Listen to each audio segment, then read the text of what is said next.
Hello everyone. आज हम areas related to circle का एक क्वेश्चन सॉल्व करेंगे। क्वेश्चन क्या कह रहा है? अ chord of a circle of radius 15 centimetre subtend an angle of 60 degree at the center. Find the area of the corresponding minor and major segment of the circle. So सबसे पहले circle बनाएंगे। ये हमारा circle हो गया, ठीक है।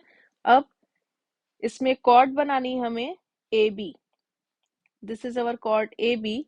Question क्या कह रहा है कि chord of a circle subtend 60 degree at the centre.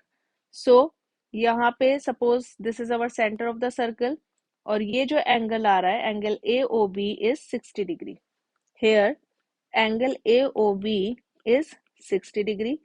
Radius of the circle दिया हुआ है 15 सेंटीमीटर। सो ओ ए की भी लेंथ 15 हो जाएगी एंड ओ बी की भी लेंथ 15 हो जाएगी। अब ये सर्कल इस ट्रायंगल को ध्यान से देखें तो ये आइसोसेलेस ट्रायंगल है। 15 और 15, यहां से ये दोनों एंगल्स भी क्या होंगे? बराबर होंगे। क्योंकि ये 60 है तो रेस्ट ऑफ द एंगल्स भी हमारे क्या आएंगे? 60 degree. So triangle A O B हमारा क्या बन गया? Equilateral triangle. Triangle A O B is our equilateral triangle. हमें क्या फाइंड आउट करना है? Area of minor segment. हमें ये वाला पोर्शन फाइंड आउट करना है। अगर मैं इस पूरे सेक्टर में से ए ओ बी, सपोज इसको मैंने पॉइंट पी नाम दे दिया। अगर ये पूरे सेक्टर में से ए ओ बी पी में से मैं area of equilateral triangle minus कर दूं तब मुझे एरिया ऑफ माइनर सेगमेंट मिल जाएगा। Area of minor segment is equal to area of sector A O B P minus area of equilateral triangle AOB। Area of sector AOBP कैसे निकलेगा? Unitary method से। Area of circle क्या होता है? Pi are square. और ये 60 degree का angle subtend कर रहा है सेक्टर इंटू 60 डिवाइडेड बाय 360। और एरिया ऑफ इक्विलेटरल ट्रायंगल हमें पता है क्या होता है? √3/4 a square, where a is the side of a triangle. यहाँ पे रेडियस ऑफ सर्कल भी 15 है और साइड ऑफ द ट्रायंगल भी 15 है। वैल्यूज पुट करेंगे। इसको पहले कैंसिल कर देते हैं। ये नीचे आ गया 6 और this comes to be pi into 15 square upon 6 minus √3/4 into 15 square. दोनों में 15 स्क्वायर है 15 स्क्वायर कॉमन ले लिया हमने।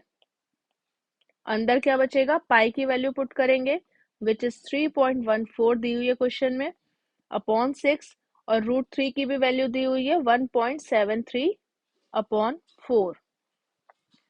फर्दर सॉल्व करेंगे। 15 का स्क्वायर 3.14 डिवाइडेड बाई 6 क्या आएगा हमारे पास? 0.523 और 1.73 को 4 से डिवाइड करने पे हमें मिलेगा 0.432। 15 का स्क्वायर इज 225।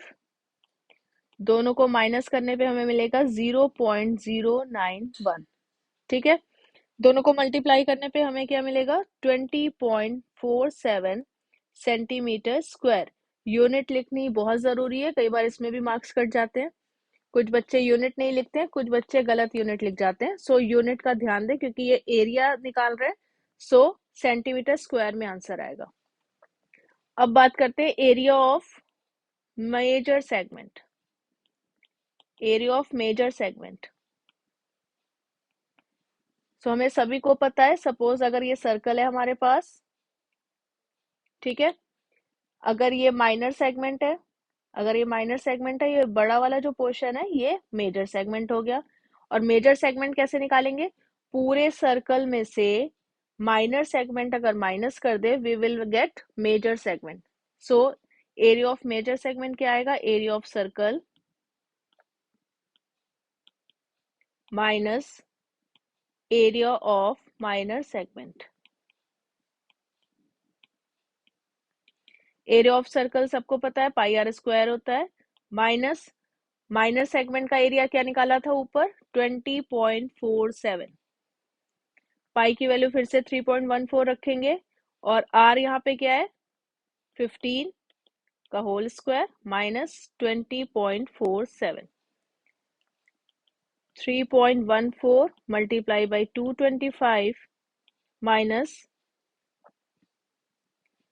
20.47 और मल्टीप्लाई करने पे हमें मिलेगा 706.5 माइनस 20.47।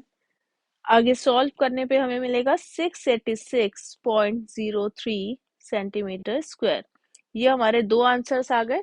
मेजर सेगमेंट क्या आ रहा है 686.03 centimetre square and minor segment क्या आ रहा है 20.47 सेंटीमीटर स्क्वायर।